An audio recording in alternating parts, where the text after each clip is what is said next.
아멘. 오늘 보실 본문은 이사야서 25장입니다.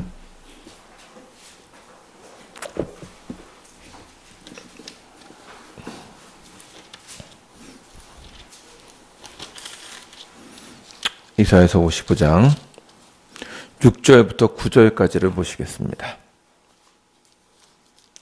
죄송합니다. 6절부터 12절까지 보시겠습니다.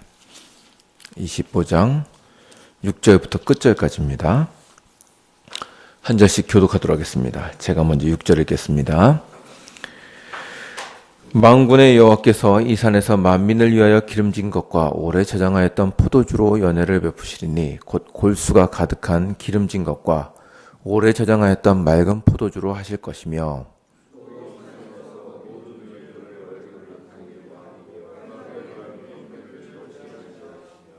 사망을 영원히 멸하실 것이라. 주 여호와께서 모든 얼굴에서 눈물을 씻기시며 자기 백성의 수치를 온 천하에서 제하시리라. 여호와께서 이같이 말씀하셨느니라.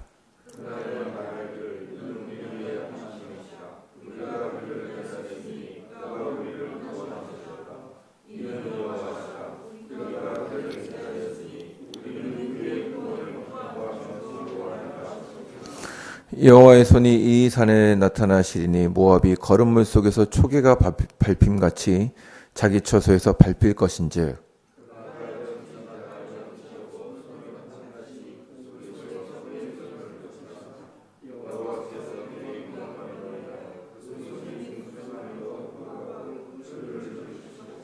다 같이 읽겠습니다. 내 성벽에 높은 요새를 헐어 땅에 내리시되 진토에 미치게 하시리라. 아멘. 오늘 보실 이사야서 25장은 이 앞에 24장의 마지막 부분과 맞닿아 있습니다. 아수르가 유다를 황폐하게 만드는 것을 보던 선지자는 또 다른 눈으로는 장차 여호와께서 이루실 영광스러운 유다의 회복을 보게 됩니다. 그것이 앞에 있는 24장 23절의 말씀입니다. 만군의 여호와께서 시온산과 예루살렘에서 왕이 되시고 그 장로들 앞에서 영광을 나타내실 것이다 하는 것이 24장 23절의 말씀입니다. 그리고 하나님께 찬송을 올려드리며 앞으로 하나님께서 이루실 메시아 왕국에 대해서 노래하고 있는 것이 바로 오늘 보실 이사야 25장입니다. 먼저 내용을 좀 살펴보겠습니다. 1절부터 5절까지는 주께서 이루실 일로 인한 감사와 찬양을 올리고 있습니다. 주께서 장차 그분을 반대하여 하나님의 나라를 대적하는 무리들을 파하실 것이라고 되어 있습니다. 결국 아수르와 바벨론도 멸망하게 될 것입니다. 3절에 따르면 이 일을 보고 모든 나라들이 하나님을 두려워하게 될 것이라고 말하고 있습니다. 25장 3절을 한번 보시겠습니다. 25장 3절을 다 같이 읽겠습니다. 시작. 강한 민족이 주를 영화롭게 하며 포악한 나라들이 성읍이 주를 경외하리이다. 그러니까 주께서 이루실 일들을 보고 강한 나라들이 주를 경외할 것이라고 얘기합니다. 그리고 4절에서는 주께서 그러한 강하고 포악한 나라들에게서 그분의 백성을 건지시는 분이심을 찬양합니다. 이제 4절을 한번 보시죠. 4절과 5절을 제가 읽겠습니다. 주는 포악자의 기세가 성벽을 치는 폭풍과 같을 때에 빈궁한 자의 요새이시며 환난당한 가난한 자의 요새이시며 폭풍 중에 피난처시며 폭양을 피하는 그늘이 되셨사오니 마른 땅의 폭양을 제함같이 주께서 이방인의 소란을 그치게 하시며 폭양을 구름으로 가림같이 포악한 자의 노래를 낮추시리이다. 아멘. 주님은 빈궁한 자와 환난당한 자의 요새이시라고 얘기합니다. 또한 폭풍 중에 피난처시며 강한 햇빛을 가리워주는 그늘이시라고 합니다. 하나님이 약한 자의 보호자와 피난처가 되신다는 찬양은 구약 성경에서 하나님을 높일 때 많이 나타나는 구절입니다. 세상은 강한 자의 편이 되고 약한 자를 무시하는 게 일반적입니다. 그러나 하나님은 그렇지 않으십니다. 과부와 고아의 하나님이시며 주를 의지하는 자를 긍휼히 여기시는 하나님이십니다. 이것이 1절부터 5절까지의 내용입니다. 그 다음에 오늘 읽으신 6절부터는 그렇게 모든 하나님을 대적하는 나라를 패하게 하신 주님께서 이루실 구원을 예언하고 있습니다. 여기에 나타나는 예언은 종말론적입니다. 주께서 마지막에 베풀어 주실 구원을 예언하고 있습니다. 그런데 이 본문에서 나타나는 특징은 그 하나님의 구원을 연회와 위로로 표현해 놓았다는 것입니다. 그것이 6절부터 8절에 기록되어 있습니다. 6절에 보시면 만군의 여호와께서 이 산에서 만민을 위하여 연회를 베푸실 것이라고 되어 있습니다. 이 산은 6절에 나오는 이 산은 아마도 이제 앞장 마지막 절 24장 23절에 나오는 시온산을 말하는 것으로 보입니다. 이 시온산에서 연회를 베푸실 것인데 기름진 것과 맑은 포도주, 그러니까 값비싼 포도주를 얘기합니다. 귀한 포도주로 만민을 대접하실 것이라고 말합니다. 7절을 보면 이 산에서 모든 민족과 열방을 덮은 가리개를 제거하시겠다고 합니다. 이 가리개가 무엇일까 할 때 찾아봤더니 가리개는 슬픔을 당했을 때 얼굴에 쓰는 면박을 말하는 것으로 보입니다. 그러므로 그들의 가리개와 덮개를 제거하시겠다는 것은 그들에게서 슬픔을 제거하시겠다는 것으로 보입니다. 그러면 어떻게 슬픔을 제거하시겠다는 것인가? 그것이 8절 이하에 나와 있습니다. 하나님은 사망을 영원히 멸하시며 자기 백성들의 눈물을 닦으시고 수치를 제거하시겠다고 합니다.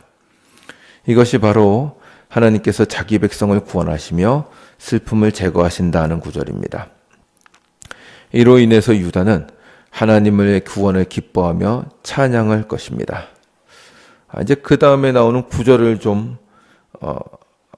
그 다음에 나오는 구절, 그러니까 9번째 절을 주목하실 필요가 있는데 이 구절에는 8절에 있는 하나님의 백성들이 흘린 눈물과 수치의 이유가 기록되어 있습니다.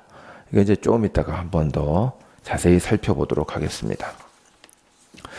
그렇게 찬양을 하던 이사야 선지자는 10절에서 갑자기 한 족속을 등장시킵니다. 한번 보시죠. 10절을 보시면 10절에 다 같이 읽겠습니다. 시작. 여호와의 손이 이 산에서 나타나시리니 모압이 거름물 속에서 초기가 밟힘 같이 자기 처소에서 밟힐 것인즉. 갑자기 이제 모압이라는 족속이 나타납니다.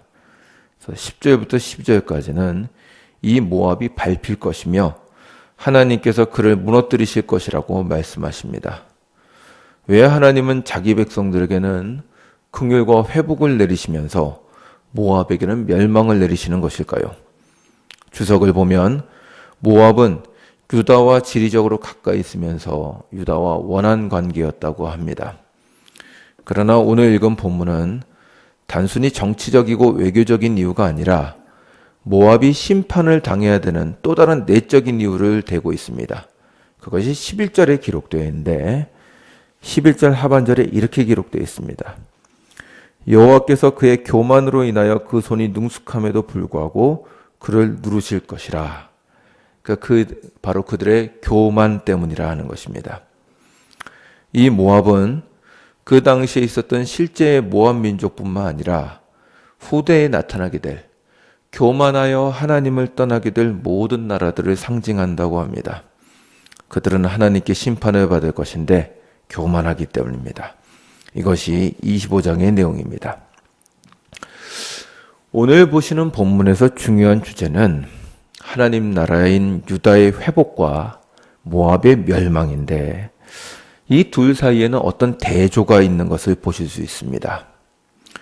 유다는 만민 가운데서 회복될 것이며 사망이 제거될 것입니다. 그리고 그들의 눈물을 닦으시고 수치를 제거하시겠다고 말합니다. 이 구절에서 잘 보실 것은 위로를 말씀하실 때 눈물을 닦아주시고 수치를 제하시겠다고 말씀하셨다는 것입니다. 이 말씀이 무슨 말씀일까요? 왜 하나님의 백성들이 눈물을 흘리며 수치를 당하게 되었을까요? 그것에 대한 설명이 아까 말씀드린 9절에서 나타납니다. 한번 25장 9절을 저와 함께 보시죠. 25장 9절을 제가 읽겠습니다. 한번 무슨 말을 하는지 보십시오. 그날에 말하기를 이는 우리의 하나님이시라. 우리가 그를 기다렸으니 그가 우리를 구원하시리로다. 이는 여호와시라. 우리가 그를 기다렸으니 우리는 그의 구원을 기뻐하며 즐거워하리라 할 것이며. 아멘. 여기서 두 번 반복된 말이 있는데 우리가 그를 기다렸다 하는 것입니다. 이로써 이 앞에 나온 하나님 백성들이 받은 모욕과 수치가 무엇인지가 나타납니다. 하나님의 백성들이 그분의 약속을 기다리기 때문에 받은 모욕과 수치를 뜻합니다. 이것이 무슨 말인가? 물론 이 본문은 예수 그리스도로 인하여 장차 이루어질 하나님 나라의 완성과 위로를 의미합니다. 그러나 그 당시를 생각해 보면 이 말씀은 더욱더 이해가 잘 됩니다. 유다는 죄악 중에 바벨론에게 멸망했습니다. 대부분의 유다 백성들은 바벨론의 포로로 끌려가고 예루살렘과 성전은 허물어졌습니다. 그들은 다시 회복될 수 없는 상태로 처참하게 파괴되었습니다. 그들에게는 아무런 회복의 소망이나 가능성이 없었습니다. 그럼에도 그들이 가지고 있는 것이 하나 있었습니다. 그것은 바로 선지자들을 통하여 주신 하나님의 약속이었습니다. 포로가 된 지 70년이 차면 유다를 다시 회복시키시며 백성들을 포로에서 돌리시겠다는 것입니다. 유다 백성들은 그 약속을 의지하였습니다. 아니 어쩌면 그들은 그것밖에는 의지할 것이 없었다고 하는 쪽이 더 나을지도 모르겠습니다. 약속에 대한 믿음은 그렇게 절망스러운 상황에서 요구됩니다. 그리고 이러한 그들의 약속에 대한 믿음은 그 시대의 사람들에게는 당연히 조롱거리였습니다. 아수르와 바벨론에게 멸망한 민족 중에 다시 회복된 민족은 없었습니다. 모두가 멸망하여 역사 속에서 사라졌습니다. 예루살렘과 성전도 무너졌습니다. 유다의 신 여호와가 바벨론의 신 마르둑에게 패배한 것처럼 보였습니다. 그런데 그러한 포로된 민족이 회복을 기대한다고 하는 것은 다른 사람들에게는 조롱거리이고 비웃음거리일 수밖에 없었습니다. 바로 이것이 그들이 당한 모욕과 수치입니다. 유다 백성들은 자신들과 하나님을 향한 모욕을 들으면서 눈물을 흘릴 수밖에 없었습니다. 자신들이 하나님을 떠나 이 징벌과 수치를 당했습니다. 거기에 무슨 말을 더 할 것이 있었겠습니까? 이러한 유다 백성들의 치욕과 믿음에 대해서 기록된 시편이 하나 있습니다. 우리 한번 찾아보죠. 시편 102편입니다.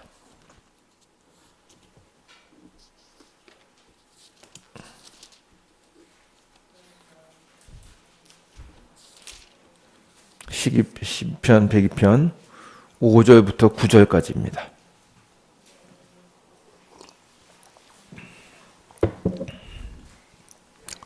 읽고 덮지 마시고 계속 이 시편을 좀 펴놔 주셨으면 좋겠습니다. 시편 102편 5절부터 9절입니다. 이 구절은 이제 바벨론 포로 시절에 백성들이 쓴 것이라고 추측되는 시편입니다. 제가 읽겠습니다. 한번 보십시오. 나의 탄식 소리로 말미암아 나의 살이 뼈에 붙었나이다. 나는 광야에 올빼미 같고 황폐한 곳에 부엉이 같이 되었사오며 내가 밤을 새우니 지붕 위에 외로운 참새 같으니이다. 내 원수들이 종일 나를 비방하며 내게 대항하여 미칠 듯이 날뛰는 자들이 나를 가리켜 맹세하나이다. 나는 죄를 양식같이 먹으며 나는 눈물 섞인 물을 마셨나이다. 이 시편은 바벨론 포로에 있는 유다 백성들이 쓴 시로 추정되는데요. 여기 있는 그의 상태는 근심과 수치로 밤에 잠을 이루지 못하는 것입니다. 자기가 올빼미 같고 부엉이 같다고 고백합니다. 밤을 꼬박 새운다는 얘기입니다.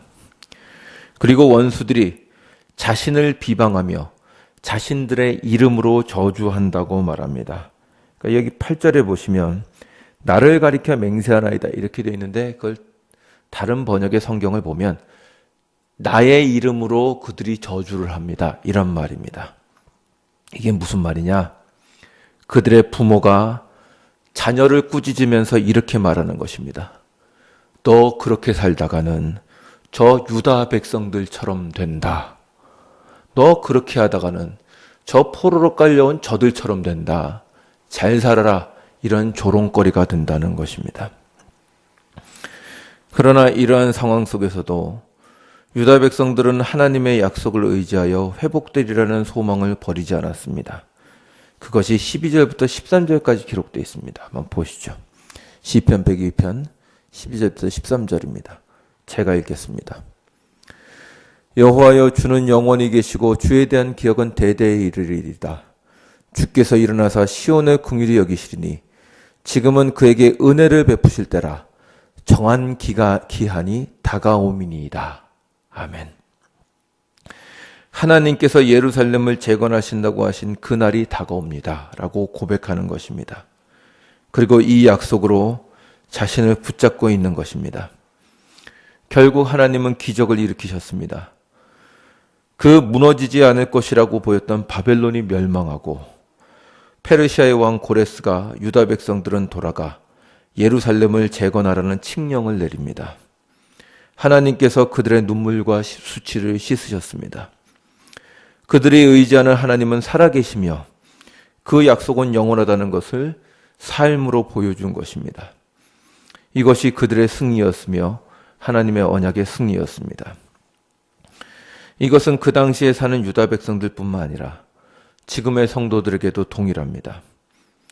우리는 예수께서 주신 약속을 가지고 있습니다.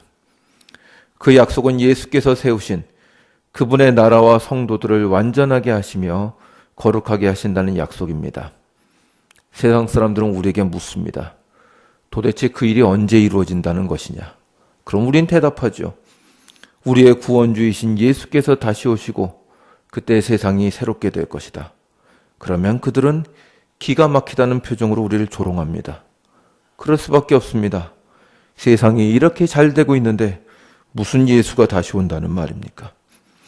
그들에게 세상은 영원한 곳입니다. 그래서 세상에 소망을 두고 살고 있습니다. 그런데 예수가 재림하면 세상이 없어진다니 말도 안 되는 소리인 것입니다.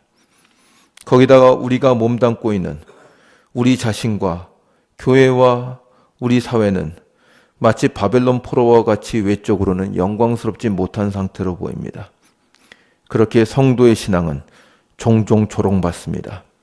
그리고 그 조롱이 우리의 잘못과 부족함으로 인한 것이기에 더욱더 뼈가 아픕니다. 우리 자신과 가정과 교회는 주님께서 약속하신 그 영광스러운 모습으로 가기에는 너무 멀게만 느껴집니다. 마치 바벨론 포로 된 유다 백성들이 우리 곧 회복된다 라고 얘기하는 것과 같습니다. 이럴 때 무엇이 믿음을 가진 사람의 자세일까요? 바로 바벨론 포로에 있던 유다 백성과 같은 자세를 취하는 것일 것입니다. 근심과 어려움 속에 있지만, 눈물 속에 있지만 우리 주께서 주신 언약을 이루실 그날을 바라보고 지금의 시간을 견디며 성도로 살아가는 것입니다. 주님은 우리에게 약속을 주셨지만 그 약속이 언제 이루어질지 시간을 알려주시지는 않으셨습니다. 왜 그러셨을까요? 그것은 그 약속을 받은 사람으로 오늘을 살아가게 하기 위한 것입니다. 야, 주님이 기도 응답해 주실 때까지 100일 남았다. 예수님이 오실 때까지 9년 남았다. 그때까지만 어떻게 때우면 돼. 라고 생각하여 현실을 도피하지 않게 하기 위한 것입니다. 성도는 다양한 삶을 삽니다. 때로는 광야를 지나가기도 하고 포로의 치욕을 당하기도 합니다. 또 때로는 이 세상에 기쁨을 주기도 하십니다. 그러나 우리가 잊지 말아야 할 것이 있습니다. 이 모든 것은 거쳐가는 과정이라는 사실입니다. 이 과정들을 거쳐서 하나님은 그분의 언약에 따라서 영광스러운 곳에 이르게 하십니다. 결국 주님이 오시고 사망이 사라지며 백성들에게서 눈물을 닦아주시고 수치를 제거해 주실 때가 올 것입니다. 그때 주님은 모든 인류 앞에 주님의 약속을 붙잡고 살았던 성도들을 세워놓고 이렇게 말씀하실 것입니다. 보라, 내 백성들이다. 내 약속을 붙잡고 신실하게 산 사람들이다. 너희들은 그렇게 너희 하나님이 어디 있으며 그 약속이 어디 있느냐고 비웃었지만 저들은 인내하여 내가 옳다는 것을 그들의 삶으로 증명하였다. 이것이 바로 수치를 제거해 주시는 것입니다. 결국 하나님과 그분의 언약을 의지하는 자가 승리한다는 것을 만천하에 보여주실 것입니다. 여러분은 그 과정으로 가는, 그 결과로 가는 과정의 삶을 살고 있습니다. 우리의 지금의 삶은 만족스럽지도 영광스럽지도 않을 수도 있습니다. 그러나 괜찮습니다. 우리에게는 하나님께서 그리스도 안에서 주신 언약이 있기 때문입니다. 모든 것이 합력하여 선을 이룰 것이며 모든 부족과 부패를 제거하고 영광스럽게 하실 것이라는 약속이 있습니다. 그러므로 그 약속을 쥐고 있는 자라는 것을 오늘 삶을 통하여 보여주시기를 여러분께 구합니다. 그것은 오늘을 포기하지 않는 것입니다. 치욕이면 치욕으로, 영광이면 영광으로 하나님께서 완성으로 끌어가시는 과정이라는 것을 알고 오늘을 인내하는 것입니다. 주님께서 마지막에 오실 때 그렇게 하루하루를 약속을 붙잡고 살아간 성도들의 눈물을 씻기시며 수치를 제거해 주실 것입니다. 그렇게 오늘 하루를 영광스럽게 사시는 여러분들이 되시기를 주님의 이름으로 축원합니다. 기도하시겠습니다.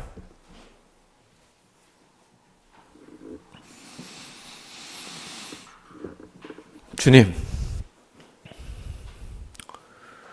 유다 백성들이 포로로 살면서도 회복의 소망을 쥐고 사는 것이 바벨론인들에게는 비웃음거리로 보이며 망상거리로 보였을 것입니다. 도대체 저들이 어떻게 회복된다는 것일까? 참 웃긴다고 생각했을 것입니다. 그러나 주님은 세상을 뒤집어 이스라엘과 예루살렘을 회복해 보이셨습니다. 하나님께는 불가능이 없습니다. 주님, 우리에게도 동일한 약속을 주셔서 감사합니다. 우리 예수께서 다시 오실 때 세상은 멸망할 것이며 결국 예수 안에서 약속을 지고 눈물을 흘리며 살았던 성도들을 위로하시고 그들을 영화롭게 하실 것이라는 약속을 우리에게 주셨습니다. 주님, 그 약속을 붙잡고 오늘 하루를 우리가 살아갑니다. 세상에서 부끄러워하지 않게 하여 주시옵시고 주의 약속을 잡은 자로서 위로를 받고 사는 자로서 세상에서 거룩하고 당당하게 주의 백성으로 살아갈 수 있도록 은혜를 베풀어 주시옵소서. 오늘 하루를 주의 백성으로 견디게 하여 주시옵소서. 감사드리며 예수님의 이름으로 기도리옵나이다. 아멘.